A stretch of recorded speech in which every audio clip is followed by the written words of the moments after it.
What would be some of the warning signs if someone's out there listening, like, oh, maybe I should seek help? Are there warning signs you would say to look out for? I'm just going to talk about for me. Okay. I would isolate myself. I wouldn't engage in activities that I used to like. Mm-hmm. I used to like to fish and play golf. I just wouldn't go. Or sometimes driving in traffic became very irritable for me because I needed to be moving. Yeah. Or friends wanting to get together and have a party or a cookout, I wouldn't even engage. Or doing things that to yourself that you thought would help you feel better. Mm-hmm. Those are all signs that, hey, maybe I need to take a step back.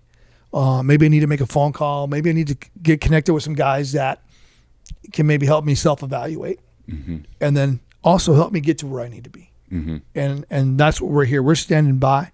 We don't judge anyone. What do you need? How can we help you?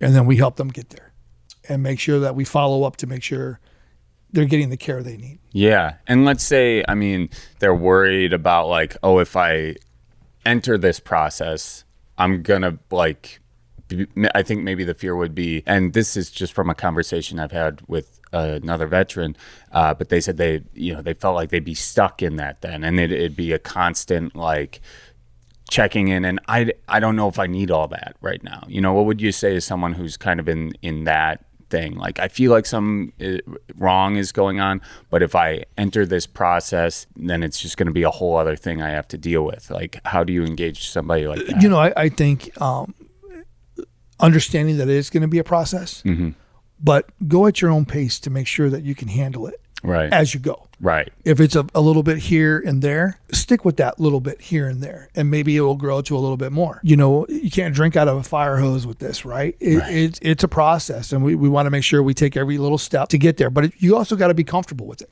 Mm-hmm. And I think that's communicating with the people that are helping you on what you need, so that you don't become overwhelmed, because you got to do what's comfortable for you and what you can handle. Going from a place where you're surrounded by a bunch of people with that shared experience, then coming back and not a lot of people can relate to that. Is that a big issue? Yeah, that's a big issue. I think with guys like myself or any of the veterans who have served in campaign overseas, Afghanistan, Iraq, or Kuwait, or anywhere there's a conflict, you've been through some stuff with some folks, right? Mm-hmm. When you come back, you're still together, but once you leave the service, and depending on where you go, let's use Wisconsin, there's not necessarily military bases or a whole lot of people that you would run into that may have shared the same experience. Mm-hmm. So it's really difficult to talk about and for someone else to understand. We appreciate people thanking us for our service and everything, and that's awesome. Mm-hmm. It's sometimes we struggle with who can I relate to that would understand what I'm going through. Mm-hmm.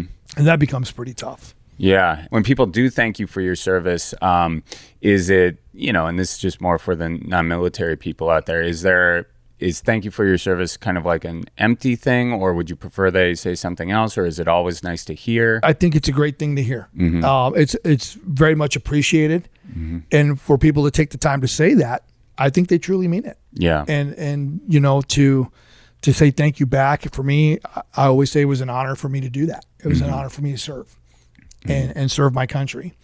And so I always shake their hand and thank them. And, it works both ways, right?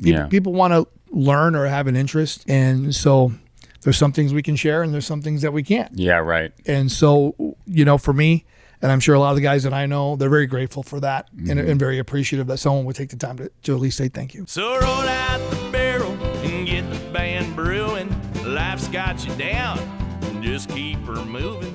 It's on.